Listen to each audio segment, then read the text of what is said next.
A pessoa que vai usar a estrutura metálica não conhecer sobre os detalhes finais, acabados da estrutura metálica. O que eu quero dizer com isso? Eu estou falando dos cordões de solda, por exemplo, que ficam aparentes quando você usa estrutura metálica. A norma 8800, que é o cálculo, dimensionamento da estrutura metálica, traz algumas boas práticas para o cálculo e para o uso da estrutura metálica nas casas. Em momento nenhum se proíbe usar solda, tá? A solda é liberada.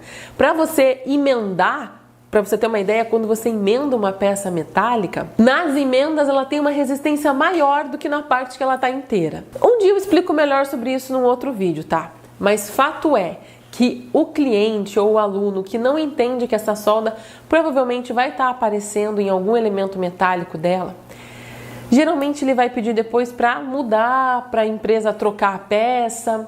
E isso é um erro, sabe? Se você não quer nenhuma dessas emendas na tua obra, se você acha que fica feio, tem que alertar antes o projetista e principalmente o fornecedor. Porque é uma escolha que não caminha de mão dada com a economia.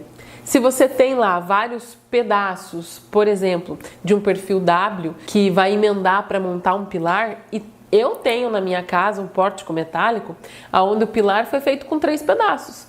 Isso é sustentabilidade, isso é reaproveitamento de material e isso torna a obra mais barata. A construção, a fabricação mais barata. E é uma boa prática, tá? Mas se você não quer, tá tudo certo. Basta informar o projetista, o executor, que aí eles vão já colocar no preço a peça inteira.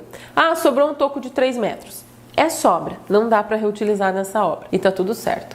Outras questões de acabamento é assim: quando você compra, por exemplo, um elemento metálico da Gerdau, ele vem com um Gzinho carimbado em alguns cantos, ou a própria demarcação da fábrica, às vezes eles fazem com cordão de solda o nome daquela peça, viga K, viga W, porque eles têm um projeto a seguir, que é como um Lego, né?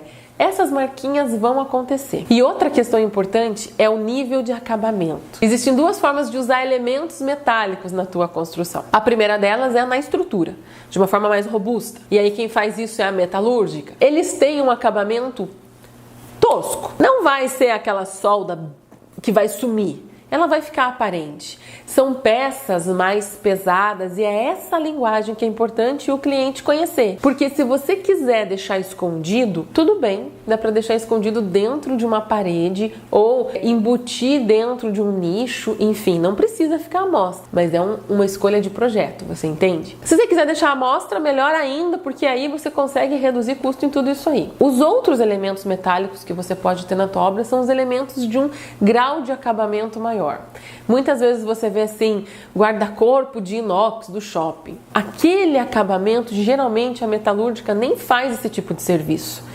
Porque é mais para uma serralheria, é uma coisa mais artesanal, muito mais bem acabada, lixada, enfim. E o preço desse elemento não é por quilo, como na estrutura, que eles vendem um preço por quilo. O preço desse elemento é por elemento, com a complexidade da fabricação e montagem desse guarda-corpo decorativo, por exemplo. Eu já teve casos que eu fiz casas, vou colocar aqui uma foto da casa para você ver, onde a estrutura metálica, toda a parte de estrutura, escada, foi feita por uma empresa metalúrgica, estruturista, especializada em estrutura metálica e, por exemplo, o guarda-corpo, que era todo desenhadinho, foi feito por uma empresa especializada em elementos metálicos de decoração. Então, é importante o cliente entender esses acabamentos que envolvem a estrutura metálica, para que durante a obra você não tenha que pedir para a equipe: olha, meu pilar está emendado, quero que você troque, tá bom?